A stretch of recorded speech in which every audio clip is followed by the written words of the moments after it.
Catus, Maximus here. Picked up this little neat guy, I think, at a little estate sale.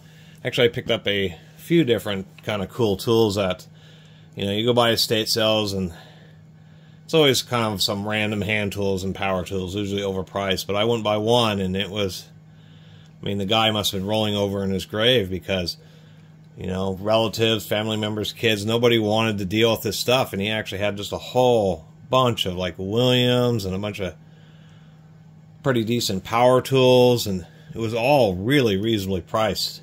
As a matter of fact, I only paid $5 for this little Proto Ratchet head.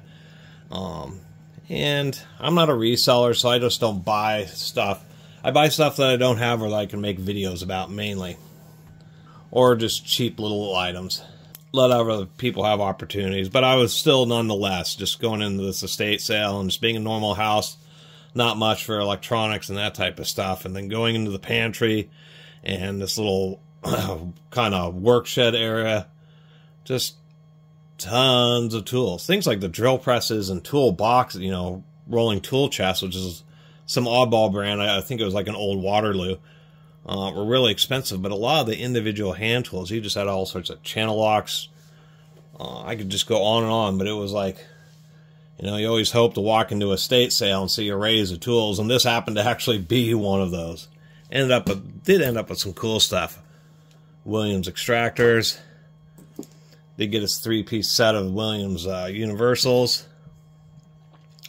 And actually, even though I don't need them, I thought these were pretty cool. They were $12 for a 12-piece set of these old school Proto metric 12-point sockets. Anyway, enough blabbing. So I've always kind of been curious about these ratchet heads, and actually after doing some looking around online and actually forums, what these are or intended for, is, wow, that is one tight-fitting 3/8.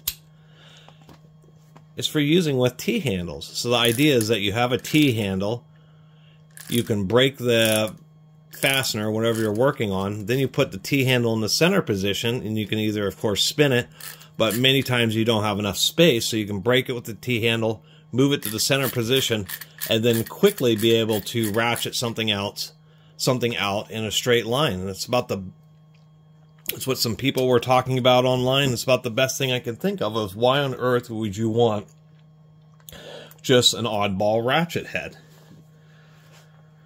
We'll take this thing apart. It is a Proto. It does have off and on there. We, of course, have the usual Proto Professional. We know it's a little bit newer because it has Professional on it. Proto is also notorious for just having the absolutely microscopic printing. I find a lot of Proto tools because I'm sure people either don't notice or just simply can't read that it says Proto because their darn stamping is so bloody. It was microfilm tiny. We do happen to have a little spiral ring here. And look, we were just able to get that up. This thing is a little bit coarse, but I think it just needs some lubrication, that's all. Work our way around with this spiral ring here. A lot of times it's actually worse getting these back on than it is getting it off.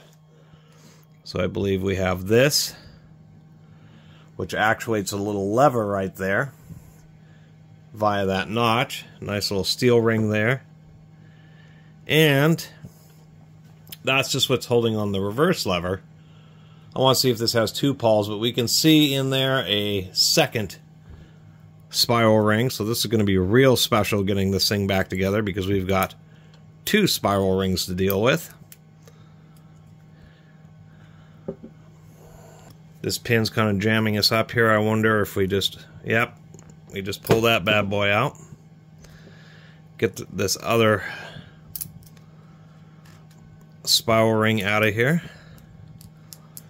which actually seems to be a bit thinner than most. It's really pretty flexible.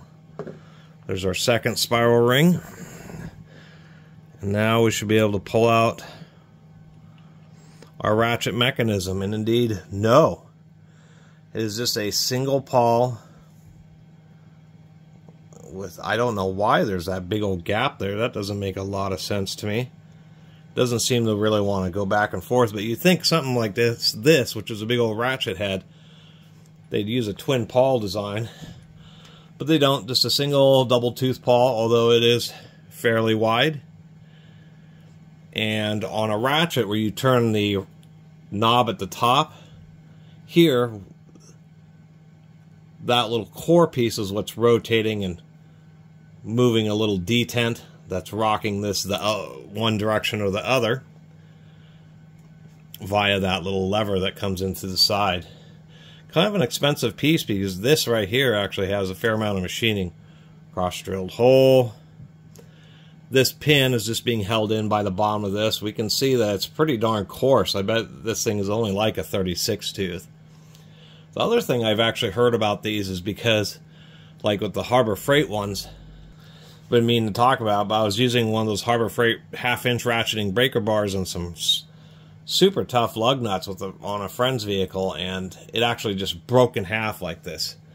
So I've heard about that happening just because there's just so much stress, and like a ratchet has like a bunch of extra material where this doesn't quite have as much.